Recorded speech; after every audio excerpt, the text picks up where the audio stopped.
Kita mau jujur, berapa banyak kita di Sidomoro ini Pak, yang hanya menjadikan Al-Quran tidak lebih sebatas mahar pernikahan saja. Selesai itu akad nikah, dengan dalih penghormatan terhadap kitab suci, Al-Qurannya ditaruh di tempat yang tertinggi. Bahkan untuk diambil pun susah lagi. Kapan kira-kira Quran bisa turun? Biasanya menjelang Ramadan. Ada bertiga yang seperti itu di sini? Yang mana? Oh, di sini. Di sini. Nah, makanya mengambil keberkahan dari majelis ilmu di pagi hari ini, kami ingin mengajak jamaah Masjid Al-Islam pagi hari ini mau ikut dalam rangka berpartisipasi dalam kehidupan kita di dunia untuk menghidupkan Al-Quran lagi di tengah-tengah masyarakat Islamnya. Insya ya, mau ikut berwakaf Al-Quran? Orang. Ikan yang hadir lebih dari 10. Baik Bapak Ibu, saya minta maaf sebelum kita mulai majelis ilmu ini. Sebentar lagi akan ada tim kami yang mengedarkan kotak infak. Tapi saya lebih baik jujur di hadapan Bapak Ibu daripada nanti dapat pertanyaan tambahan Allah di Indonesia tentang infak ini. Tujuan infak ini bukan untuk Al-Quran, tapi tujuan infak ini adalah mutlak untuk membantu meringankan safari dakwah Al-Quran selama kami hadir di Jawa Timur ini. Karena memang kedatangan kami dari Jakarta ke Malang, Surabaya, pagi ini di Gresik, alhamdulillah tidak atas sponsor dari perusahaan manapun, juga tidak atas bantuan dari pejabat manapun. Lalu ibadah itu yang baik, yang lillahi. Baik, boleh saya tanya dulu Pak? Boleh saya tanya dulu? Ibadah yang kita lakukan selama ini lillahi ta'ala atau ada pamrih? Terpisahnya kita sama Nabi itu 1500 tahun Pak. Dan percayalah, kita di sini di Injen Barat ini nggak akan pernah sanggup lillahi ta'ala dalam ibadah lillahi ta'alanya seperti Nabi Pak. Percaya sama saya. Kok begitu Syauki? Karena lillahi ta'ala Nabi dalam beribadah itu pernah mengajarkan dalam hadis, beribadahlah kalian seolah-olah kalian sedang melihat Allah.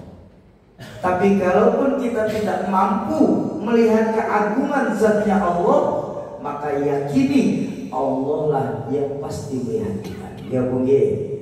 Sekarang kalau tanya ngapunten nggih, berapa banyak dari kita yang merasakan Allah sedang melihat kita setiap saat? Kalau memang Allah sedang, kita merasa Allah melihat kita setiap saat, maaf Ustaz, nggak akan ada maksiat di kota Gresik ini Pak. Makanya jangan kejauhan, dikit-dikit bernisbat Nabi, dikit-dikit bernisbat Nabi, jauh Pak kita sama Nabi Pak. Makanya pagi ini saya ingin mengambil contoh dari seorang wali perempuan di tahun 300. Beliau Sayyidatuna Rabi'atul Adawiyah, sezaman dengan imam besar, wali besar Imam Hasan Al-Basri. Apa yang diajarkan Sayyidatuna Rabi'atul Adawiyah dalam ibadah? Beliau pernah berkata, apakah ibadah yang sedang saya lakukan pagi ini Allah ridho atau tidak? Saya tanya, berapa banyak dari kita yang dalam ibadah mengharapkan ridho Allah daripada cuma sebatas surga dan neraka saja Pak? Nah makanya jelas ya, pagi hari ini kami tawarkan kepada jamaah Masjid Al-Islah investasi dunia akhirat yang paling menguntungkan untuk kita umat Islam. Memang investasi dunianya apa Syauki? Sampai kamu segitu masih tahunya kepada kami. Investasi dunianya mengeluarkan harta di jalan Allah Subhanahu wa ta'ala. Keuntungan yang kami dapat apa? Kamu bilang kan ini investasi menguntungkan, harus ada dong imbal balik buat saya. Baik, Keuntungan yang akan Bapak Ibu dapatkan ketika ikut investasi ini, saya pastikan bahwa harta yang Bapak Ibu miliki dikasih keberkahan oleh Allah. Berapa keuntungan kami Syauqi? Saya kasih yang paling kecil saja Pak, 10. Karena Allah berfirman dalam hadis qudsi, ana inda mazanni abdi bi. Aku bagaimana prasangka hamba-hambaku. Kalau itu paling kecil memang ada. Maaf, saya minta maaf ya Pak. Jujur, belakangan ini akibat kebutuhan kita akan dunia yang semakin meningkat, menyebabkan iman kita kepada Allah yang semakin menurun Pak. Apa buktinya Syauqi? Mudah Pak. Belakangan ini kita orang tua lebih percaya angka matematika daripada angkanya Allah Pak. Dulu orang tua saya ngajarin, padahal dua sifat angka ini bertolak belakang Pak, satu sama lain. Angka matematika sifatnya mutlak, rumusnya pun banyak, minimal 4 rumus dasar matematika: penambahan, pengurangan, pengalian, dan pembagian. 1 tambah 1 2, 1 kurang 1 0, itu matematika. Tapi saya bingung, makin kesini saya makin bingung. Banyak kita umat Islam lebih percaya angka matematika daripada angka Allah. Padahal angka Allah itu sifatnya ajaib. Rumusnya pun cuma 2 angka Allah, pengurangan dan pembagian. Allah tidak memberikan rumus penambahan, apalagi rumus pengalian. Lagi habis sholat kita doa, dalam doa hati kita ada syak, mudah-mudahan saya kali-kali saja doa saya dikabul sama Allah. Nggak bakal, percaya Pak. Allah tidak akan pernah menerima doanya makhluk Allah yang hatinya mempunyai syak kepada Allah. Nggak percaya kan Allah ajaib? Nih saya kasih tahu. Ada 1 kurang 1, 1 kurang 1 buat Allah itu 10 Pak. Wah gila Syauqi, pagi-pagi udah ngajarin 1 kurang 1 10. Dari mana ketemunya Syauqi? Janji Allah dalam Al-Quran, inna wa'dallahil haq. Janji Allah itu pasti Pak. Allah menjanjikan dalam Al-Quran, man ja'a bil hasanah falahu asyru amsalihah. Siapa yang berbuat 1 kebaikan, sungguh Allah akan balas dengan 10. Ada teman saya tanya, Syauqi, Tuhan ternyata pelit ya? Saya bilang, kok berani-beraninya Mas bilang Allah itu pelit? Itu cuma dibalas 10. Katanya Allah maha kaya, kok cuma dibalas 10? Oh soal ayat ini ya? Iya. Begini Mas, Allah itu maha mengetahui kadar keimanan makhluknya. Ngapunten nggih.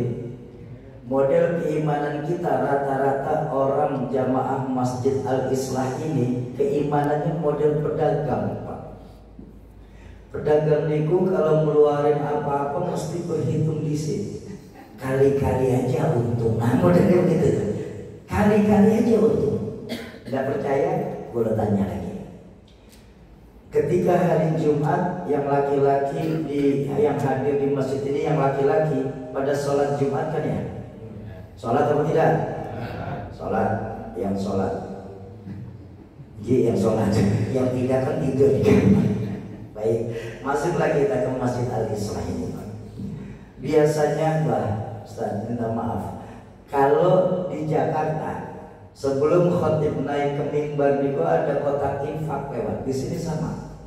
Alhamdulillah kalau sama. Nah, pertanyaan saya kepada bapak-bapak saya, ketika kotak infak hadir di hadapan bapak-bapak sekalian, bapak sadar dari rumah ke Al-Islah, di rumah itu dari ke Al-Islah ini di kantong baju bawa duit 100.000, 50, 20, 10, 5.000. 2.000. Kira-kira berapa yang dimasukin? Dah segitu aja gak usah. Gak usah lama-lama dah. Itu loh kita Pak. 2.000 2.000 di dalam masjid sudah terlampau banyak buat kita, Pak. Sementara yang ada di kantong 198.000 itu belum tentu jadi hak kita, Pak. Harta Bapak yang 2.000 itu sesungguhnya di hadapan Allah. Ini kan kita lucu sekarang umat Islam, Pak. Sudah sedekahnya 2.000, doanya pengen masuk surga, Pak. Surga mana 2.000? Akan ngapunten, minta maaf, minta ridho, minta maaf, minta ridho. Jangankan dari cara ngeluarin, Pak. Jangankan dari cara ngeluarin duit.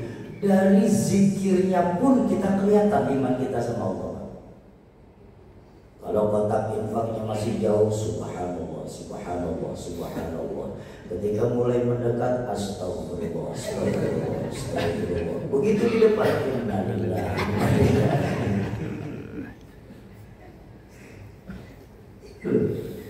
Nah, untuk pengurus masjid saya minta Jumat besok bikin stiker di depan pintu masuk, Pak. Harga surga sudah naik. Syauki gak boleh begitu, Syauki. Sedekah itu kan yang penting. Saya setuju. Demi Allah saya setuju, Pak. Sedekah memang yang penting ikhlas. Soal banyaknya itu nomor 1. Sedekah itu daripada kecil nggak ikhlas, mendingan besar tapi ikhlas. Bu, jadi ibu jangan protes sama suami kalau suami sehari ngasih 20.000, karena itu berkas sedekah 2.000 yang ibu keluarin di majelis taklim. Lo kan sesuai. Zonder calok manjaha bil hasanah falahu asyru amsalihha. Ya kalau sedekah 2.000 dibalas Allah 20.000. Padahal kalau kita mau belajar lagi, ada angka Allah itu 1 bagi 1 100. Dari mana, Syuki? Baginda Nabi SAW yang mengajarkan, sungguh orang yang mengeluarkan harta di jalan Allah, dia akan dibalas dengan mi'ata marrat, 100 kali lipat. Makanya ada dalam riwayat lain baginda Nabi itu bersabda, mana qosomalun min shadaqatin, tidak akan pernah berkurang harta yang dikeluarkan di jalan Allah ini nilainya, bal yazdad, kecuali akan bertambah dan bertambah. Kalau 100 masih kurang, Syuki. Masih kurang, tenang. Ada janji Allah itu, angka Allah itu 1 kurang 1 700. Saking kayanya Allah.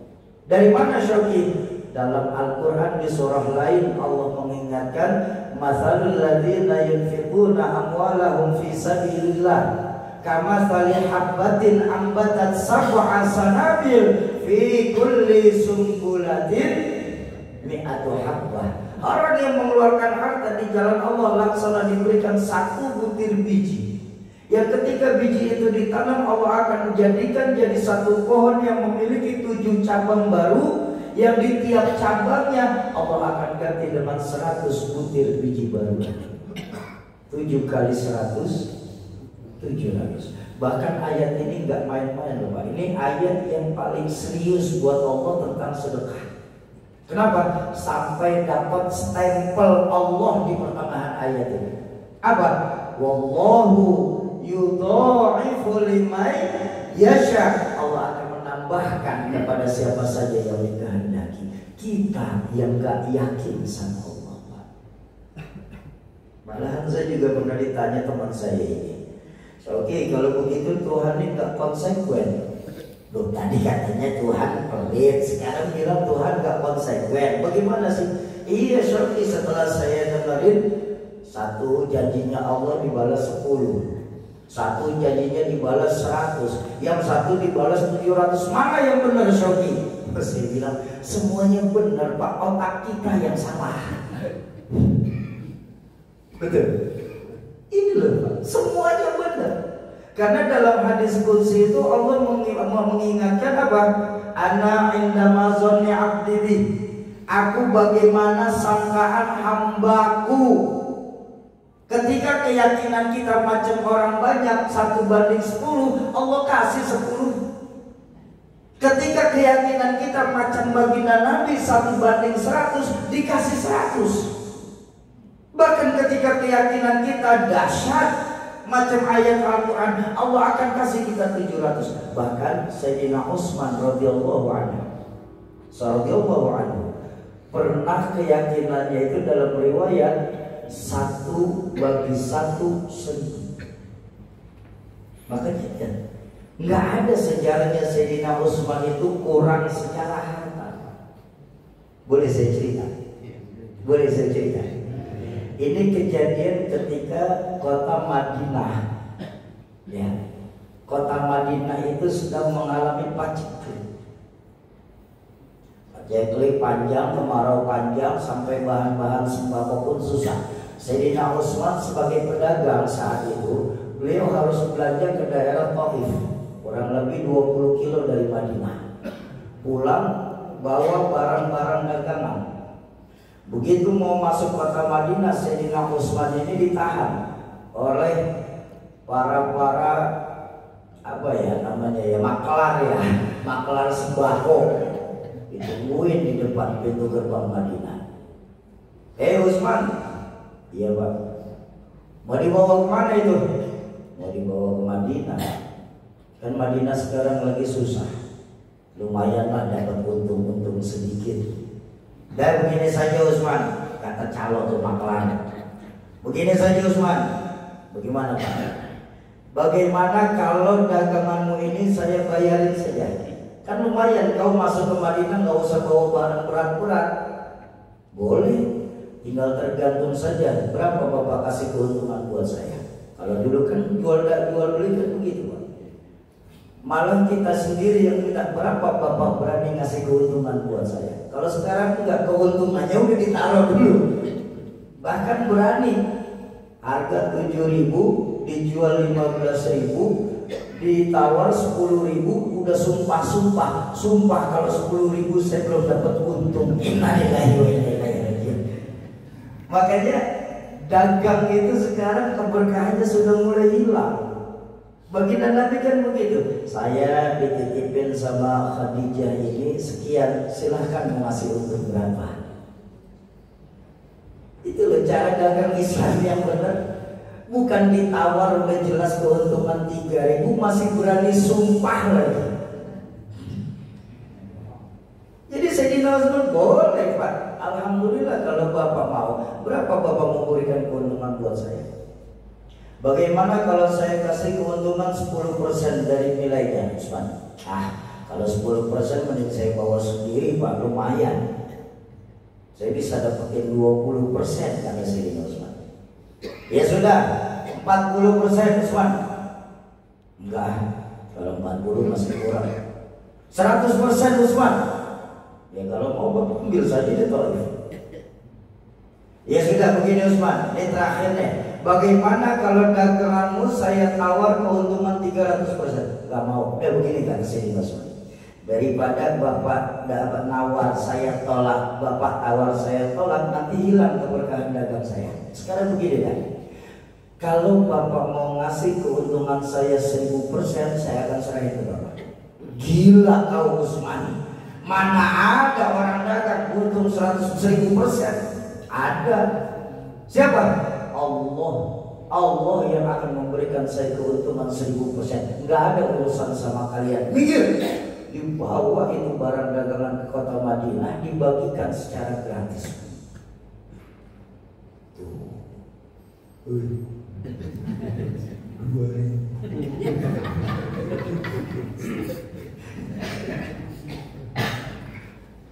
Bahkan saya punya orang tua Rahmatul Abrar Ki Zainuddin MZ. Beliau pernah memanggil kami dan ajak ngobrol kami putra-putra beliau. Fikri, Syauqi, Lutfi, Zaki sini dulu. Ayo pengen ngobrol. Oh iya ya, duduklah. Saya mau ngasih tahu ke kalian apa ya? Anak-anak ayam gak boleh ada yang menjadi ember. Nah, saya punya prinsip gini dulu lah. Saya ngasih contoh. Bapak Ibu, prinsip rezeki Allah nih. prinsip rezeki Allah. Kalau nih di tangan saya ini ada botol nih, ya.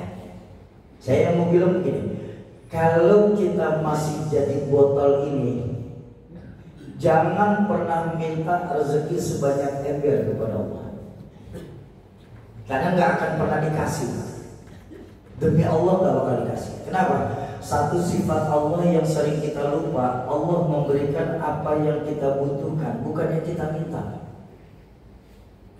Jadi selama diri kita masih botol, Allah akan kasih kita rezeki sebanyak botol, mau bagaimanapun. Makanya diajarin sama orang tua saya itu, konteks kita kepada Allah itu harusnya banyak minta, bukan minta banyak. Ke Allah, kita umat Islam yang dianjurkan banyak minta, bukan minta banyak. Ayo jujur, sholat kita saja, sholat saja nih. Kita umat Islam dalam berjamaah saja sudah terpecah jadi 3 bulan. Ada yang sholat jamaahnya tahunan, ada yang sholat jamaahnya mingguan, ada yang sholat jamaahnya harian, Pak. Yang jamaah tahunan Idul Fitri sama Idul Adha ini aja baru ngerasain masuk masjid. Yang mingguan Jumat, jadi Jumat jangan sampai lolos.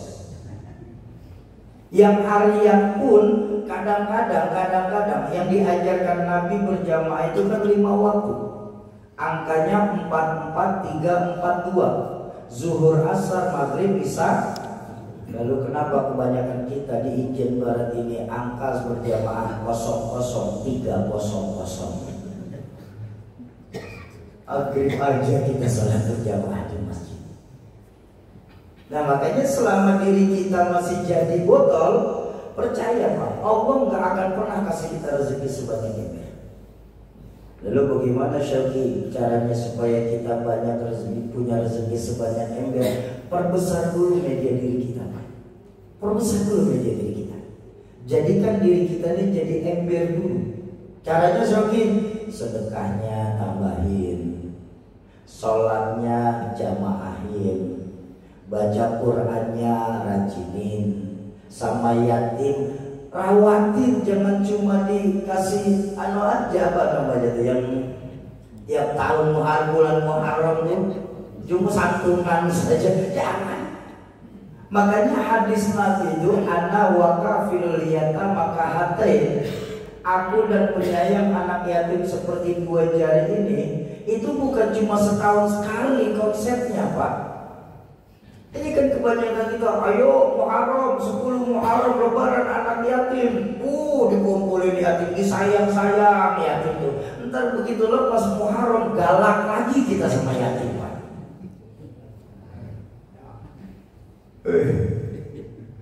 Makanya saya minta maaf, konteks kafil yatim itu paling tidak 1 yatim merawat dalam rumah tangga kita. Penuhi kebutuhannya, kasih uang jajannya, jangan lupa usap palanya, minta doa dari itu yatim. Itu loh kafil yatim sesungguhnya.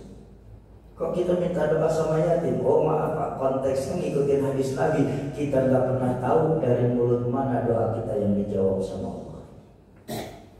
Contoh saja tahadisan bin nikmah nih ya Pak. Maaf sekali, maaf ini mau buat nambah nikmat saja, buat kita ngobrol-ngobrol saja. Ya saya nih Pak Muhammad Syauqi nih Pak, alhamdulillah saya yatim. Yatim saya, bapak udah gak ada kok. Nanti selepas acara boleh bapak usap kepala saya. Kalau gantian saya cinta.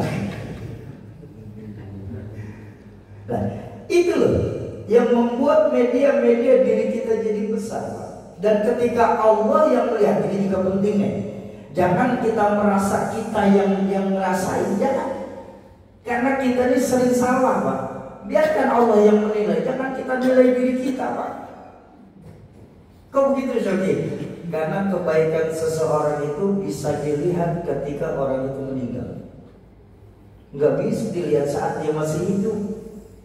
Mari kita lihat berapa banyak yang ketika orang hidup itu setiap saat satu yatim apa segala macam, tapi pas meninggal sepi dari yang takziah.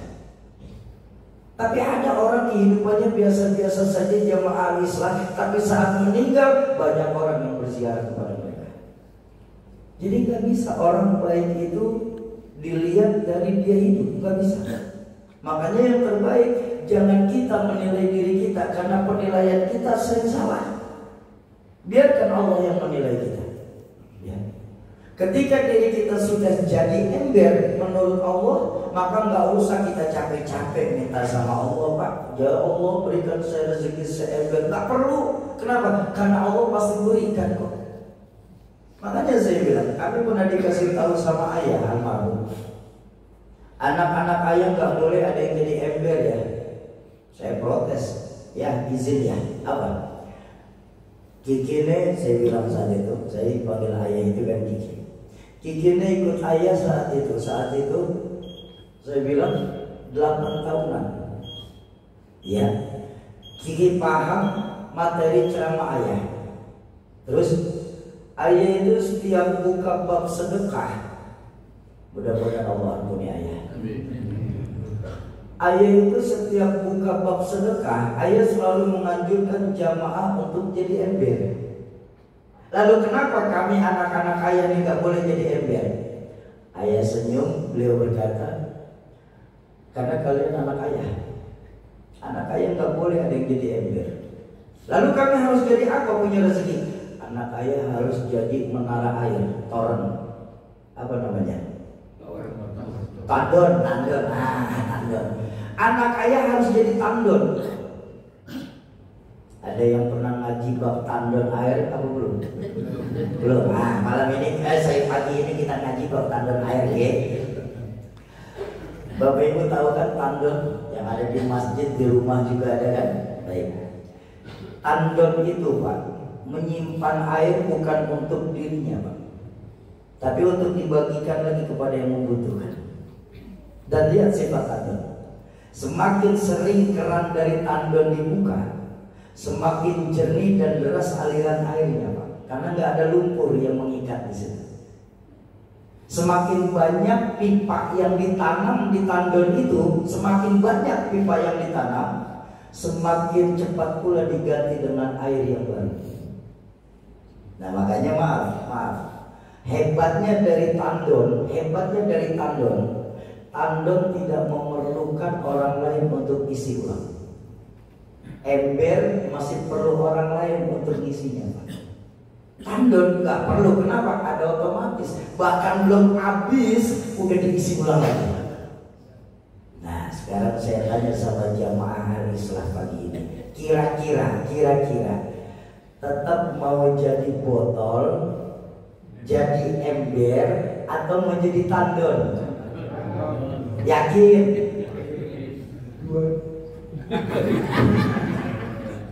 Tandon Andon rusak aja nggak dapat tuh. Nggak bercanda. Nah makanya Bapak Ibu pagi ini saya berani pastikan, Soki, kalau berkah harta itu yang paling kecil, lalu yang paling besar apa sih? Banyak. Dengan harta yang Bapak keluarkan di jalan Allah, Allah pasti sehatkan badan kita lagi. Kamu tahu dari mana hadis Nabi mengajarkan dawu mardokum bis shadaqah? Obati penyakit yang ada di badan kita ini dengan mengeluarkan harta di jalan Allah. Tapi yang paling dahsyat bukan itu Pak. Yang paling dahsyat dari harta yang kita keluarkan adalah Allah kasih kita rahmah, diringankan kita dari sakaratul maut. Tahu dari mana Syekh? Semuanya ada dalam Al-Quran. Makanya saya bingung ketika umat Islam itu tidak lagi mau menghidupkan Al-Quran. Karena apapun yang kita cari, baik urusan dunia, bahkan saya berani bilang tidak ada kitab suci di dunia ini kecuali Al-Quran yang menceritakan begitu gamblang perjalanan kita manusia dari mulai alam roh, alam rahim, alam dunia sampai kondisi surga dan neraka nanti, kecuali Al-Quran. Bahkan sampai saat ketika kita hendak meninggal dunia, kalau yang namanya meninggal dunia itu kan roh berpisah dari jasad, betul. Tapi sebelum roh berpisah dari jasad, ada fase yang dalam Islam itu disebut nazah, sakaratul maut. Nah itu dia yang paling sering kita dengar. Ternyata dijelaskan dalam Al-Quran tidak sedang sampai saat nazah pun kita dikasih tahu posisi kita.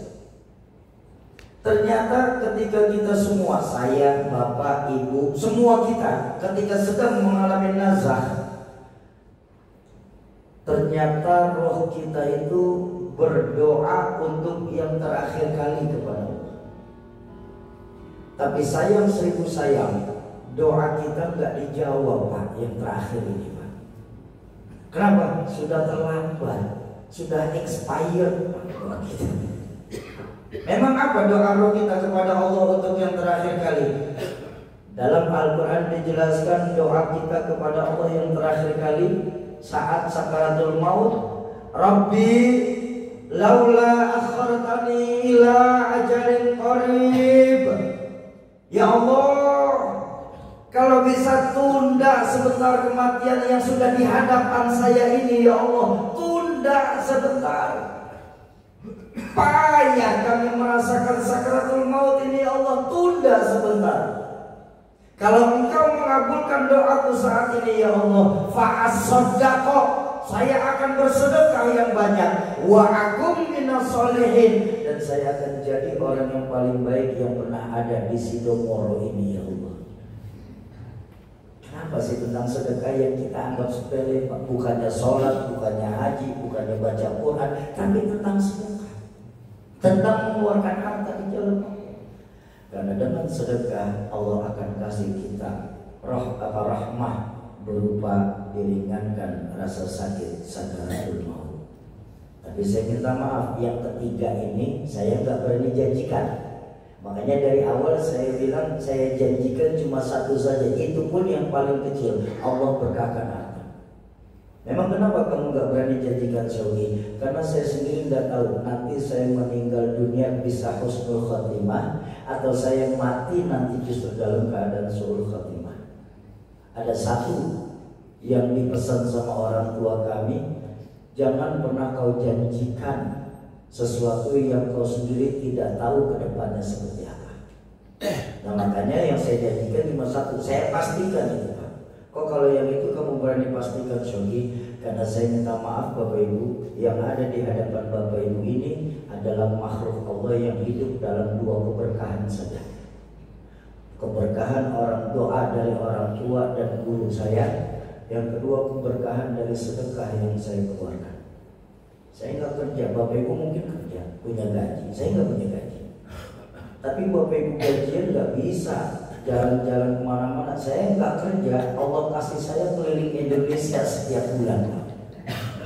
Ayo, jadi kaya tuh adanya di mana? Mungkin ada di antara Bapak Ibu pagi ini yang mendapatkan pekerjaan dengan jabatan sebagai PNS. Saya pun nggak kerja, jabatan saya PNS, pegawai Nabi Sallallahu Alaihi Wasallam. Bapak kerja yang gaji atasan Bapak, saya kerja yang kasih rezeki, yang bikin atasan Bapak. Jadi saya nggak pernah takut, makanya ini saya pengen tularkan, jangan pernah kita khawatir. Apalagi kita sudah main akhirus saat, sudah akhir zaman Pak. Sungai Yufrat yang ada di Israel itu sekarang sudah mulai mengeluarkan emasnya Pak. Kan salah satu nubuat akhir zaman itu mengeringnya Sungai Yufrat sehingga akan kelihatan gunung emas, seluruh dunia memperebutkan sungai emas tersebut Pak. Ini sekarang emasnya sudah mulai nongol Pak di Yufrat. Ini sudah min akhirus saat. Yang terbaik adalah kembalikan semua ke dalam agama. Tapi dalam beragama pun cari yang sanad gurunya mutasil, sambung menyambung sampai kepada baginda Nabi. Bukan sanad gurunya belajar sama internet, ngaji sama Mbah Google, belajar sama Ustazah YouTube. Karena kalau itu semua kita lakukan, ngajinya sama Mbah Google, belajarnya sama Ustazah YouTube, kita umat Islam banyak tahu tapi nggak tahu banyak Pak. Banyak tahu sekarang ini tapi nggak tahu banyak. Akhirnya ketika banyak tahu nggak tahu banyak, ikhtilaf kita perbesar, perbedaan. Karena ini terjadi sekarang ini. Udah kita nggak mau datang ke majelis ilmu, masjid ada pengajian nggak mau datang, nggak mau ngikutin anak-anak dengan santainya. Saya belajar dari Syekh Google. Innalillahi wa inna ilaihi. Jangankan sekarang Bapak Ibu sekalian, bahkan penceramah pun metode yang digunakan para penceramah sudah tidak lagi sesuai syariat. Kenapa? Sekarang ilmu yang dipakai berceramah itu S2. Setahu saya. Padahal Islam bukan turun langsung kepada kita, Pak. Ini dengan santainya, setahu saya. Innalillahi wa inna ilaihi raji'un. Gak bisa. Islam turun kepada baginda Nabi, yang diteruskan kepada para sahabat, yang diteruskan kepada tabi'in, tabi'in, turun ke salafus saleh, turun ke gurunya guru, turun ke guru kita, sampai kepada kita saat ini. Tuan Syekh Abu Yazid Al-Bastami mengajarkan orang yang belajar agama tidak ada gurunya, fasyaikhuhu syaitan. Gurunya adalah setan. Hati-hati. Nah makanya mumpung jangan pernah takut. Jangan pernah takut. Setiap orang belum tentu punya gaji memang, tapi percaya Pak, setiap orang makhluk Allah sudah ditetapkan rezekinya masing-masing. Ya. Ketakutan terbesar kita kalau mau jujur kan bukan miskin, Pak. Bukan. Kita miskin memang dari kecil sudah miskin. Sudah merasain. Tapi ketakutan kita terbesar, maaf, nggak punya duit. Betul. Padahal duit menurut orang-orang, menurut Islam nggak bakal dibawa mati. Tapi dalam kehidupan kalau nggak punya duit rasanya pengen mati. Nah, mereka baca Al-Quran, kita di sini jarang baca Al-Quran. Tapi percayalah di yaumil hisab nanti Bapak Ibu akan kebagian pahala baca Quran. Kok bisa begitu Syekh? Karena baginda Nabi mengajarkan orang yang membantu orang lain dalam melakukan kebaikan, pahalanya sama seperti orang yang melakukan kebaikan itu sendiri. Oh ya sudah Syekh. Insya Allah kami pagi ini mau ikut berwakaf. Insya